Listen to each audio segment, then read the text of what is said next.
जाएगा, बदलेगा जमाना लाख मगर कुरान न बदला जाएगा।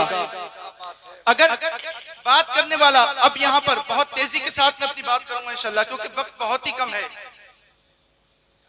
कौल अल्लाह रब्बुल आलमीन का है। अब यहाँ कसम याद फरमा के बात की गई, इतने एहतमाम के साथ जो बात की जा रही है, जाहिर है आगे आने वाली बात बड़ी अहमियत की हामिल है। अल्लाह फरमाता है वल अस्र, ज़माने महबूब की कसम। आगे बात क्या है? आगे रब्बुल आलमीन फरमाता है इन्नल इंसान लफी खुस्र, बेशक इंसान खसारे में है, बेशक इंसान खसारे में है। अब यहाँ पर सवाल ये उठता है, क्या सारे इंसान खसारे में हैं? जितने उस दुनिया में आए क्या सभी खसारे में हैं? क्या सभी नुकसान में गए? तो उसका जवाब होता है नहीं, सब इंसान खसारे में नहीं गए। हाँ, इंसान खसारे में है इल्लल लज़ीना आमनू, मगर वो जो ईमान लाए वो इस नुकसान से बच सकते हैं, वो इस खसारे से बच सकते हैं, वो इस नुकसान से बचे हुए हैं। अब सवाल होता है क्या सिर्फ ईमान लाना काफी है? क्या सिर्फ कलमा पढ़ के मुसलमान होना काफी है? तो जवाब आता है नहीं, बल्कि वह अमीलुस सालिहात, और नेक काम किए। सिर्फ ईमान लाना काफी नहीं है, बल्कि नेक काम करना भी जरूरी है।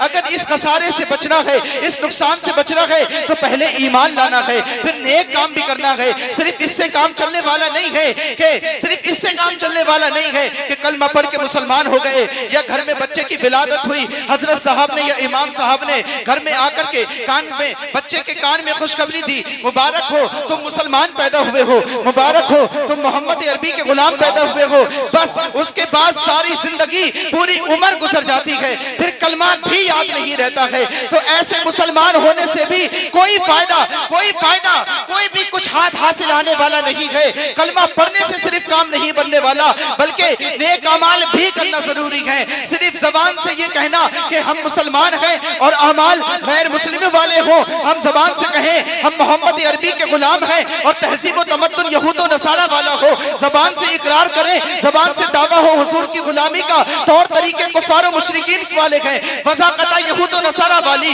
इकबाल कहते हैं शोर है हो गए दुनिया से मुसलमान आबूद, हम ये कहते हैं कि थे भी कहीं मुसलमान मौजूद, वज़ा में तुम हो नसारा तो तमद्दुन में हुनूर। ये वो मुसलमान है जिन्हें देख के शर्माए यहूद।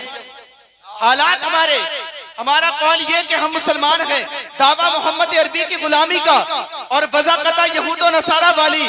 घर में चालो चलन, उठना बैठना, चलना फिरना, बोलना चालना, खाना पीना, गुफ्तार रफ्तार किरदार, सारे अमाल हमारे गैर मुस्लिम वाले हैं। इकबाल कहते हैं इश्क कातिल से मकतूल से हमदर्दी भी, ये बता किससे मोहब्बत की जज़ा मांगेगा, सजदा खालिक को और इब्लीस से याराना भी, हश्र में किससे अकीदत का सिला मांगेगा।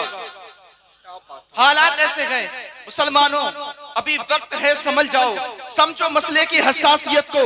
सिर्फ इससे काम नहीं चलने वाला, सिर्फ जुबान से कहना कि हम मुसलमान हैं और हमारे अमाल यहूद व नसारा वाले, सिर्फ इससे काम नहीं चलने वाला। समझो मसले की हसासियत को, समझ जाओ मुसलमानों समझो मसले की हसासियत को।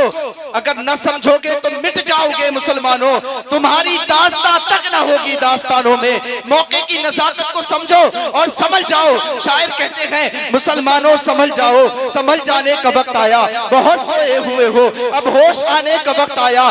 जला डाली थी तुमने कश्तियां उतलुस के साहिल पर, मुसलमानों वही तारीख दोहराने का वक्त आया। जहां से 313 चले थे तुम मुसलमानों, उन्हीं माजी की राहों पे पलट जाने का वक्त आया। तपिश सूरज से लो और आसमां से बिजलियां छीनो, कुफर के आशिया पर बिजली बरसाने का वक्त आया, कुफर के आशिया पर आग बरसाने का वक्त आया। भड़क उठे हैं फिर से आतिशे नमरूद के शोले, कि उनको फिर से जज्बे इब्राहिम दिखलाने का वक्त आया। उठो सलाहुद्दीन अय्यूबी के फरजंदों, कि उस गाजी के अफसाने को दोहराने का वक्त आया। अगर नबी की आबरू बाकी है तो तुम भी बाकी हो, वगरना इस गुलामी में उलझ जाने का वक्त आया। सुनो ये रोज़ा-ए अतहर से क्या आवाज आती है, मुसलमानों मेरी हुर्मत पे कट जाने का वक्त आया। नारे तकबीर, नारे रिसालत। हजरत अल्लामा मुफ्ती अमानुल हक दहलवी साहिब किबला, शायर अहले सुन्नत सईद अख्तर जोखनपुरी साहिब किबला, उलमाए अहले सुन्नत, नारे तकबीर। बहुत जल्द मैं अपने मौजू को इंशाल्लाह समेटूंगा। बहुत जल्द मैं अपनी बात को इंशाल्लाह मुख्तसर अंदाज में गुफ्तगू करूंगा। हजरत साहिब क़िबला तशरीफ ले आए, मेरे लिए एजाज है कि बड़े बड़े उलमा इकराम सब मिंबर पर मुझसे सब उम्र में ज्यादा तशरीफ फरमा है, इनके सामने बोलना ये मेरे लिए एजाज है। मैं अपने मौजू की तरफ, मुसलमानों सिर्फ इससे काम नहीं चलने वाला कि कलमा पढ़ के मुसलमान हो गए और फिर सारी जिंदगी यूं ही फिरते रहे, सारी जिंदगी बहरा रवी में गुजारी, सारी जिंदगी यहाँ वहाँ घूमने में गुजारी। आज दूसरी कौमों को देखो तालीम और तरबियत के एतबार से कितनी तरीके पर हैं, और अगर हम अपने मुआशरे पर नजर डालें, अपने नौजवानों को देखें, अपने मुआशरे के नौनहालों को देखें, तो कोई तरक्की नहीं, कोई तालीम और तरबियत नहीं, बिल्कुल दीन से दूरी। बस उन्हें बता दिया गया कि तुम मुसलमान हो, बाकी मोहम्मद अरबी का दीन उनको नहीं सिखाया गया, उन्हें नहीं बताया गया कि हुजूर की तालीम और तरबियत क्या है। फिर नतीजा क्या निकला कि हमारे इस्लाम के मुकद्दस शहजादों की सारी जिंदगी यूं ही बर्बाद हो रही है। कभी चौकों पर चौराहों पर उनकी जिंदगी गुजर रही है, कभी कचरे के ढेर या फिर नालियों के किनारे बैठे हुए इस मोबाइल की 4 इंच की स्क्रीन पर सारी रातें बर्बाद कर रहे हैं। ये हाल हमारे इस्लाम के मुकद्दस शहजादों का है। और इसी तरीके से हमारे इस्लाम की मुकद्दस शहजादियां, जब उन्हें दीन से दूर रखा गया, जब उन्हें दीन ना सिखाया गया, जब उन्हें हजरत सैयदा तैयबा ताहिरा आबिदा जाहिदा फातिमा ज़हरा रज़ी अल्लाह ताला अन्हा के पर्दे के बारे में ना बताया गया, जब उन्हें दीन से दूर रखा गया, तो नतीजा ये हुआ कि ना सिर्फ उन्होंने पर्दा छोड़ा, ना सिर्फ उन्होंने नमाजें छोड़ी, ना सिर्फ उन्होंने रोजे छोड़े, बल्कि मकाम यहाँ तक, बात यहाँ तक आ पहुंची कि वो आज मोहम्मद अरबी का दीन छोड़ छोड़ करके मुर्तद हो रही है, गैर मुस्लिमों की तरफ बढ़ती जा रही है। ये नतीजा किसका है? ये नतीजा ये है, ये यहाँ पर कसूरवार कौन है? यहाँ पर कसूरवार मेन वो वालिदैन हैं जिन्होंने अपने बच्चों को दीनी तरबियत ना सिखाई, अपनी बेटियों को कभी कॉलेज और कभी स्कूल और कभी एक्स्ट्रा ट्यूशन के नाम पर घर पर रात देर से वापस आने पर कभी कोई उनसे सवाल न किया, मोबाइल उनके हाथों में दिया, कभी उनको कोई लगाम न कसी, आंखों पर पट्टी डाल ली, कभी उनसे कोई सवाल ना किया। नतीजा ये हुआ कि ये इस्लाम की मुकद्दस शहजादियां दीन छोड़ छोड़ के मुर्तद होने लगी। हमें दूसरों से कोई गिला नहीं कि दूसरे हमारे साथ क्या कर रहे हैं, दूसरों की नजरें हमारी इस्लाम की मुकद्दस शहजादियों पर कैसी है। हमें दूसरों से शिकवा नहीं, हमें शिकवा अपनों से है। ना इधर उधर की तू बात कर, ये बता के काफिला क्यों लुटा, मुझे रहजनों से गरज नहीं, तेरी रहबरी का सवाल है। मामला यहाँ पर सिर्फ इस्लाम की मुकद्दस शहजादियां नहीं, बल्कि दूसरी तरफ इस्लाम के मुकद्दस शहजादों को भी देखो, हालात ऐसे हुए गए, सारी जिंदगी सारी रातें उनकी चौकों और चौराहों पर गुजर रही हैं।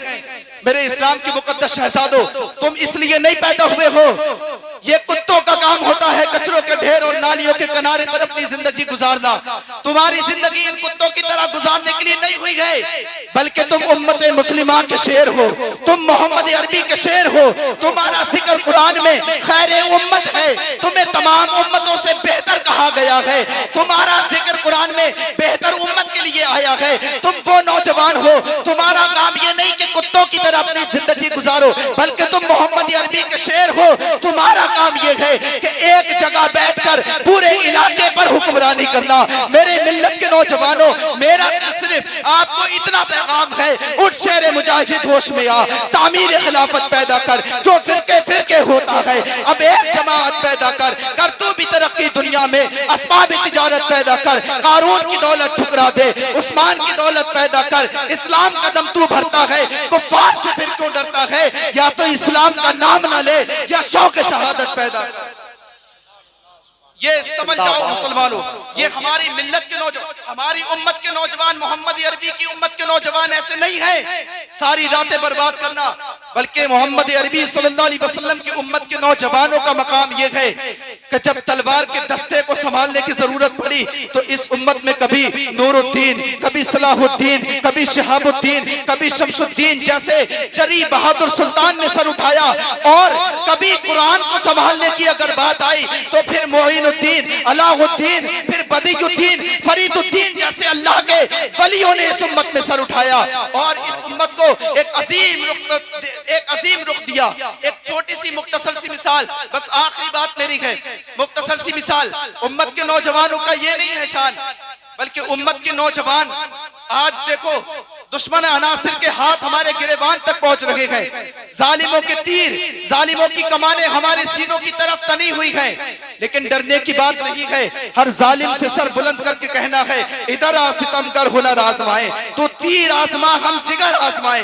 मगर मेरी मिल्लत के नौजवानों सुनो, उम्मत मुस्लिमा के नौजवानों का इस तरीके से जब जुल्म हम पर हो रहा है तो आज सबकी नजरें टिकी हुई हैं, कोई आए हमारी मदद करे। आज सबकी नजरें वक्त के सलाहुद्दीन के इंतजार में है। मैं कहता हूं, तुम सलाहुद्दीन का इंतजार क्यों करते हो? तुम खुद सलाहुद्दीन अय्यूबी बन के मैदान में क्यों नहीं आ जाते? लेकिन उसके लिए शर्त है, खुद सलाहुद्दीन बनने के लिए या सलाहुद्दीन घर में पैदा होने के लिए एक शर्त बड़ी अहम है, दो शर्तें बड़ी अहम होती हैं। सबसे पहले माँ बाप का नेक और माँ बाप का एक होना बड़ा जरूरी होता है। जब ऐसे माँ बाप हो तब घरों में सलाहुद्दीन पैदा होते हैं। एक मुख्तसर सी मिसाल, एक नौजवान है, उम्र हो गई है, निकाह नहीं करता है। उसके अबाप कहते हैं निकाह क्यों नहीं करते? नाम है नजीबुद्दीन अय्यूब। उसका वो कहता है मैं निकाह इसलिए नहीं करता, निकाह में इसलिए नहीं करता, मेरी ख्वाहिश ये है कि जिस खातून से मेरा निकाह हो वो इतनी नेक हो कि मेरा हाथ पकड़ के जन्नत में ले जाए। दूसरी तरफ जिससे हजरत नजीबुद्दीन अय्यूब का रिश्ता होता है, बड़ी मुख्तसर अंदाज में मैं बात कर रहा हूँ, जब उनका रिश्ता होता है उस खातून की ख्वाहिश भी यही होती है कि मैं ऐसे शख्स से मेरा निकाह हो जो मेरा हाथ पकड़ के मुझे जन्नत में ले जाए। अब जब दोनों का निकाह होता है, जब इतना उधर नौजवान नेक और इधर इतनी नेक खातून, जब इतने नेक नौजवान और खातून मिलते हैं तो अल्लाह इन्हें जिस बेटे से नवाजता है उस बेटे का नाम यूसुफ रखा जाता है। फिर 1187 2 अक्टूबर को वही यूसुफ दुश्मनों के नरगे से, यहूद व नसारा के चंगुल से क़िबला अव्वल को आजाद करवाता है और उसके बाद से फिर सारी कायनात उसको मोहसिन बैतुल मुक़द्दस, फातिह बैतुल मुक़द्दस, सुल्तान सलाहुद्दीन अय्यूबी के नाम से जानने लगती है। ऐसे नौजवान के लिए, ऐसे नौजवान के पैदा होने के लिए माँ बाप का नेक होना बड़ा जरूरी है। बस मेरी आखिरी बात है, उसके बाद मैं अपनी जगह लेता हूँ। ऐसे नौजवान के पैदा होने के लिए ये इस अंदाज से यूं बहरा रवि से जिंदगी गुजार के कभी सलाहुद्दीन हमारे दरमियान सर नहीं उठा सकते, कभी औरंगजेब आलमगीर जैसे बादशाह हमारे, जानते हो आज दुश्मन अनासिर के हाथ हमारे गलों तक पड़े हुए हैं, उनके जालिमों के हाथ हमारे गलों तक पहुंच गए हैं। लेकिन जालिमों से किसी भी तौर पे घबराने की जरूरत नहीं है। हद ये हो गई, आज लोग हमसे कहते हैं कि आज लोग हमें घर वापसी का नारा देते हैं, हमसे कहते हैं देश छोड़ के जाओ, तुम्हारा इस देश में है क्या, तुमने इस देश के लिए क्या किया है। मैं कहता हूं अगर जानना चाहते हो हमने इस देश के लिए क्या किया है तो सुनो, सदियों से हम इस देश को संभाले हुए आए हैं। हमें इस देश की मोहब्बत की सनद तुमसे नहीं चाहिए, हम सदियों से इस देश को संभालते हुए आए हैं। तुम 4 दिन से बैठ गए, 4 दिन की हुकूमत में इतना नशा, हम तो वो हैं जो सदियों से सुल्तान हैं। अगर तुम जानना चाहते हो हमने इस देश के लिए क्या किया है तो सुनो, ये ताजमहल जो खूबसूरती अपनी दिखा रहा है ये हमने तुम्हें दिया है। ये लाल किला जिसकी कमाई तुम खा रहे हो ये हमने तुम्हें दिया है। ये कुतुब मीनार जो हिंदुस्तान को आलीशान बनाए हुए है ये हमने दिया है। ये दिल्ली की जामा मस्जिद जो आज भी हिंदुस्तान में चमक रही है ये हमने तुम्हें दी है। सब कुछ हमने तुम्हें दिया है। तुम कहते हो तुमने क्या दिया है, सुनो, हिंद को नाज है जिस पर वो निशानी हम हैं, ताज और लाल किले के बानी हम हैं। तुम कहते हो तुमने दिया क्या है, सब कुछ तो हमने तुम्हें दिया है, फिर भी हमसे ये गिला के वफादार नहीं, हम वफादार नहीं तो तू भी तो दिलदार नहीं। नौजवानों बोलने की जरूरत है, उठो और अपने हक के लिए आवाज उठाओ, बोलना सीखो। हर जालिम की उठती हुई आवाज को दबा दो, हर जालिम की उठती हुई आवाज को दबाओ और अपने खिलाफ बोलना सीखो। बस मेरी आखिरी बात है, अपने खिलाफ जब बोलोगे तो जालिम की आवाज खुद ब खुद दब जाएगी। इसलिए अपने खिलाफ बोलना सीखो और सिर्फ बोलना नहीं बल्कि मैंने जो कहा अपने किरदार में भी इस्लाम को लेकर के आओ। तुम मुसलमान हो ये तुम्हारे किरदार से झलकना चाहिए। अब फकत शोर मचाने से नहीं कुछ होगा, सिर्फ होठों को हिलाने से नहीं कुछ होगा। जिंदगी के लिए बेमौत की मरते क्यों हो, अहले ईमान हो तो शैतान से डरते क्यों हो।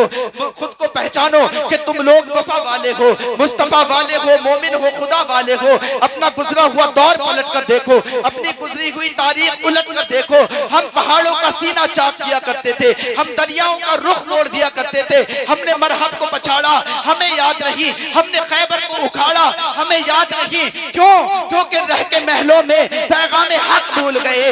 ऐश इशरत में पैगंबर का सबक भूल गए। अमन आलम के अमी जुल्म की बदली छाई है, ख्वाब से जागो फिलिस्तीन से सदा आई है। कुफ्र दम तोड़ दे टूटी हुई शमशीर के साथ, तुम मगर आज भी निकल आओ नारे तकबीर के साथ।